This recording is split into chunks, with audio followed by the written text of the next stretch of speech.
सीढ़ी एक ही, रास्ता एक ही है प्रिय। मिट्टी नहीं, हम मनुष्य, मनुष्य है, हम मनुष्य है, और मन ही हमारे बंधन का कारण है, और मन ही हमारे मोक्ष का कारण है। हम नीचे उतरते हैं तो बंधनों में पिस जाते हैं, और हम ऊपर उड़ते हैं तो हम महादेव की यात्रा पर निकल जाते हैं।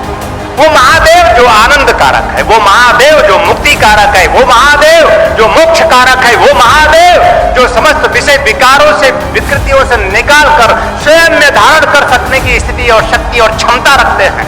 ऐसे महादेव, ऐसे सद्गुरु स्वरूप महादेव को हम प्रणम्य करते हैं। क्या है मन का बंधन? क्या है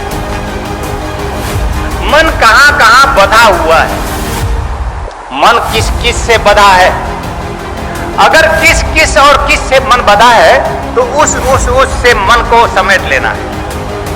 कैसे समेट सकते हैं? गुरु मंत्र के माध्यम से, गुरु दीक्षा के माध्यम से मन को किस किस किस किस में बंधा है तो मन को उस से समेट कर अपने आप से बांध लेंगे। अपने स्व से मन को अपने स्व में रमाएंगे, मन को अपने श्वास में रमाएंगे, मन को अपने शिव में रमाएंगे। सद्गुरु के बिना मन शिव में नहीं रमता प्रिय। सद्गुरु के बिना मन श्वास में नहीं रमता प्रिय। श्वास तो तुम्हारे पास ही है, श्वास तो जन्मे हो तब से तुम्हें प्राप्त है, लेकिन उस श्वास में तुम्हारा मन आज भी नहीं है। जीवन का सबसे बड़ा दुर्भाग्य है कि हम शिव उस परम संपत्ति श्वास से अप्लावित है। हम धनवान नहीं, परम धनवान है, लेकिन हम मन से गरीब हो गए क्योंकि हमें कोई ज्ञान नहीं, कोई गुरु नहीं मिला कि जो बताए श्वास शिव। मन जहां जहां जिस में लगा है वहां से समेट कर अपने गुरु में लगा देना ही मनुष्य हो जाना है, मुक्त हो जाना है। तुम्हें तुम्हारा संदेश तो मिल रहा होगा कि नहीं मिल रहा? तुम कुछ भी सोच कर आए होगे, तुम्हारे प्रश्नों का जवाब सिर्फ तुम्हारा गुरु है। तुम्हारे प्रश्नों का जवाब, तुम्हारे मन की पढ़ाई सिर्फ तुम्हारा गुरु कर सकता है।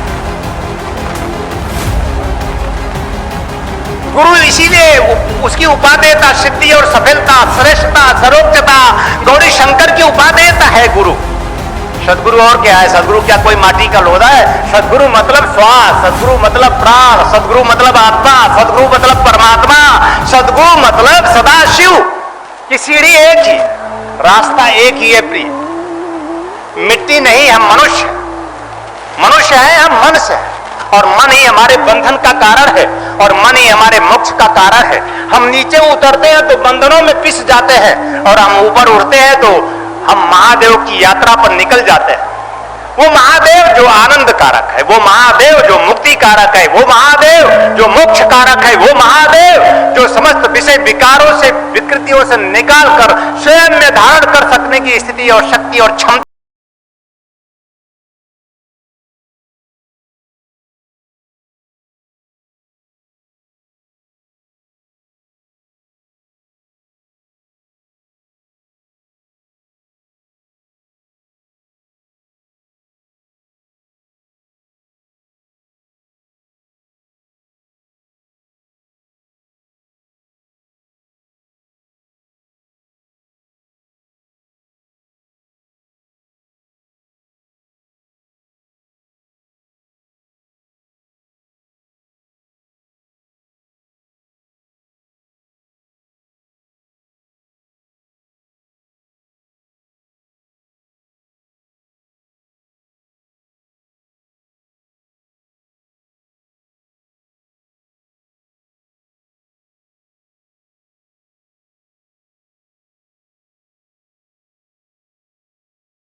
मन से गरीब हो गए क्योंकि हमें कोई ज्ञान नहीं, कोई गुरु नहीं मिला कि जो बताए स्वास्थ्य शिव, और हमारी निष्ठा भी नहीं बनी, बताया भी तो स्वास्थ्य शिव।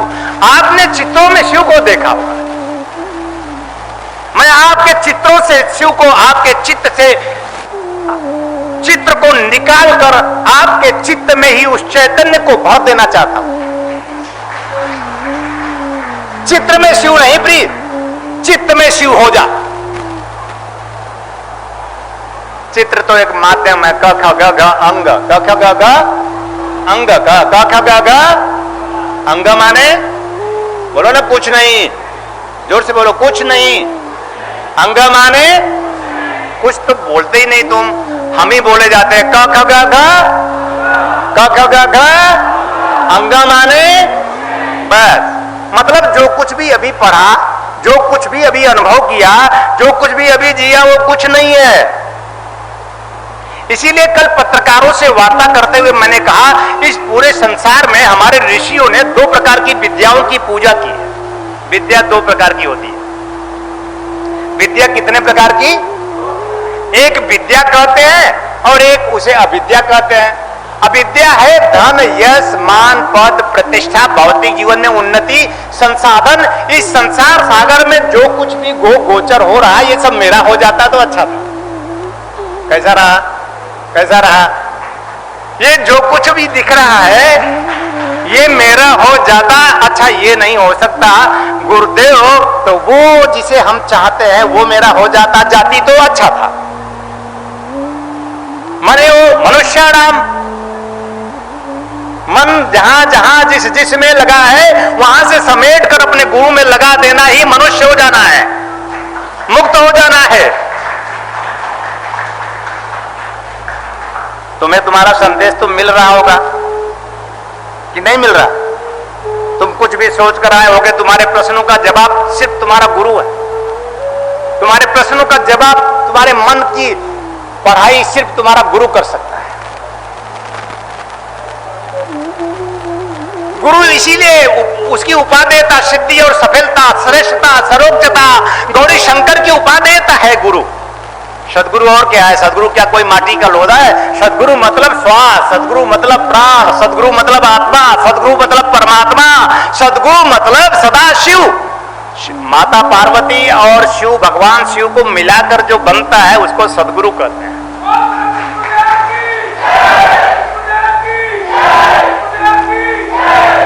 देखो कितनी अच्छी परिभाषा। तुम किसी भी ग्रंथ को उठा के लाओ और इस जो बातें मैं आज तुम्हें बोल रहा हूं कि जो गौरी शंकर है, यानी गौरी और शंकर, शिव शिवा जब मिलते हैं तब सदगुरु बनता है। शिव शिवा मिलते हैं जब तो सदगुरु निर्मित होता है। और सदगुरु की परिभाषा है शिव शिवा से युक्त। देखो अगर शिवा की पूजा करो तो शिव छूट जाए और शिव की पूजा करो तो शिवा छूट जाए, लेकिन अगर सदगुरु की पूजा किया तो शिव भी की पूजा हो गई और शिवा की भी पूजा हो गई।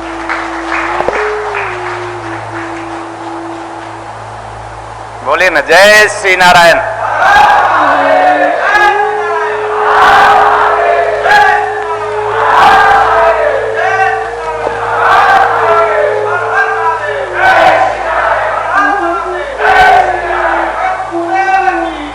जीवन का सबसे बड़ा दुर्भाग्य यह हुआ कि अज्ञान तिमिरांधस्य ज्ञानांजन शलाकया, अज्ञान रूपी अंधकार इतना फैल गया, ज्ञान का भ्रम इतना फैल गया। हर एक व्यक्ति ये समझता है मैं ज्ञानी हूं, हर एक व्यक्ति ये मानता है कि मुझे बहुत ज्ञान है, हर एक व्यक्ति कहता है मैं हूं, मुझसे ज्यादा किसी को ज्ञान ही नहीं है। हर एक व्यक्ति कहता है, पति कहता है मैं हूं, तुमने किया क्या है आखिर? तुम्हारे पास बुद्धि तो है नहीं। हर एक पति अपनी पत्नी को यही कहता है बुद्धि नहीं है, और पत्नी बेचारी दिन भर बिना बुद्धि के घर का काम काज करती रहती है। पतियों के लिए ताली मारो, जैसे यही चूल्हा फूकते हैं, चूल्हा फूक फूक के हमारा चेहरा लाल हो गया।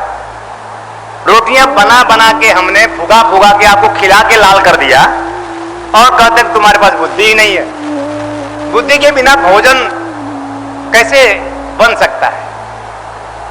बुद्धि के बिना कैसे घर की व्यवस्था चल सकती है, बुद्धि के बिना पूरा घर कैसे संभल सकता है, बुद्धि के बिना पत्नी में ना होती। और तो छोड़ दो, आज के समय में अगर देखो बेटे बेटियां दोनों पढ़ते लिखते हैं। जो पुरुष आज तक ये कह रहा था तुम्हारे पास बुद्धि ही नहीं है, आज पूरा अखबार भरा पड़ा रहता है हमारी बहन बेटियां ही सबसे ज्यादा नंबर लाती हैं। कहां चला गया आप पुरुषों की बुद्धि? आप पुरुषों की बुद्धि कहां है? बेटियों के सामने, बहनों के सामने बोलो ना जय श्री नारायण।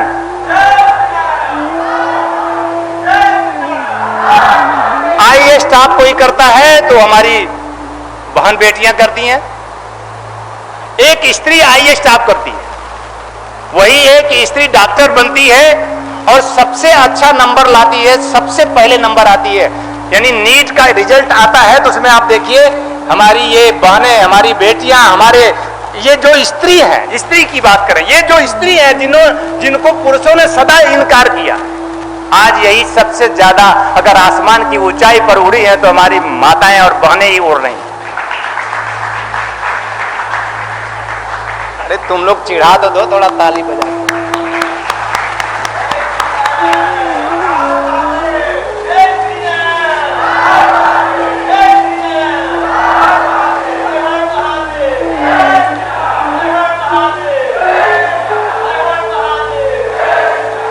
आपके बिना महादेव भी सुना, क्योंकि गुरु अगर है तो वो शिष्य उसके समक्ष न बैठा हो तो गुरु का जीवन सुना सुना रहता है। वो गुरु ही क्या जिसको शिष्य ना मिले।